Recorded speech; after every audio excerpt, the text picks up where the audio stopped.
ላንተ ብልት ግን ባለቤት ፋርማሲ ለፋርማሲ ሆስፒታል ለሆስፒታል መንከራተት አለባት። እኔ በጣም የሚገርመኝ እሱ ድክመተ ወሲብ ገጥሞት ለሱ ብልት የሱ ችግር የሷ ችግር ቢሆንም በጣም በሚገርም ሁኔታ ለሱ ችግር ሆስፒታል ለሆስፒታል ፋርማሲ ለፋርማሲ ክሊኒክ ለክሊኒክ ዶክተሮች ጋር መከራ መታየው እሷ ናት። ሰውየው ሞቷል ወይስ በህይወት አለ? ችግሩ የማን ችግር ነው? በአንተ ችግር እሷ ሆስፒታል ለሆስፒታል ምኖች ጋር መንከራተት መሄድ አለባት ወይ?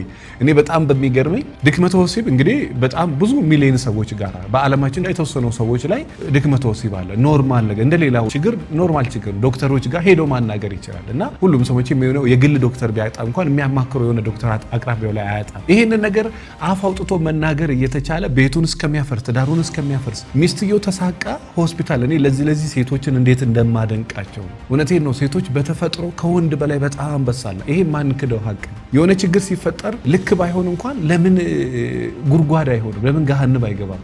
መፍትሄ ፍለጋ ትገባለህ። በቃ ይሄ ክብሯን ወደ ጎን እሱ ሁሉ ትሳ መፍትሄ ፍለጋ መሄድ ያለባት ሰው ጋር ሁሉ ትሄዳለህ። ሴቶች በዚህ ጎበዞች ነን። ስፖርት መስራት ካለብህ፣ ሆርሞንህን ማስተካከል ካለብህ፣ ምናልባት ጭንቀት ካለ መቀነስ ካለብህ፣ መንቀሳቀስ ካለብህ፣ የአይምሮ ጤናህን መጠበቅ ያንተ ግዴታ ነው። ያን ነገር በመጠበቅ ከዛ ቀጥሎ ያለውን ነገር መጠበቅ ያንተ ግዴታ ነው። ምናልባት ሚስቶች ካላችሁ ለባሎቻችሁ ሼር አድርጉ። ምንም ኢት ኢዝ ኖርማል፣ በነገራችን ኖርማል ነገር ነው። ምንም ያን ያህል የተካበደ አይደለምና ይሄን ትንሽ አስቡበት ለማለት ወዳለሁ። እንደዚህ አይነት ችግሮች በቤታችሁ በኑሯችሁ ካሉ መፍትሄ ያለው ዶክተሮች ጋር ለመማከር ለማናገር ሞክሩ። ራሱን የቻለ የሚገራርም መፍትሄዎች አሉ። አንዱ ሞክር አንዱ አልሳካ ካለ 6-7 እኔ ጋር ብዙ ከስተመሮች አሉ። በሚገርማችሁ ሁኔታ እኛ ምንችለውን እንችላለን፣ ማንችለውን ዶክተር ጋር ሳይካትሪስት ጋር ሪኮሜንድ እናደርጋለን። እና በተቻላችሁ መጠን እንደዚህ አይነት ችግር ካለባችሁ ሳትፈሩ ወደ ሐኪሞች ሄዳችሁ አማክሩ ለማለት ወዳለሁ። በአንተ ችግር ግን ባለቤት ፋርማሲ ለፋርማሲ ክሊኒክ ለክሊኒክ እንዳትንከራተት እባክህን አደራ ለማለት ወዳለሁ። አመሰግናለሁ።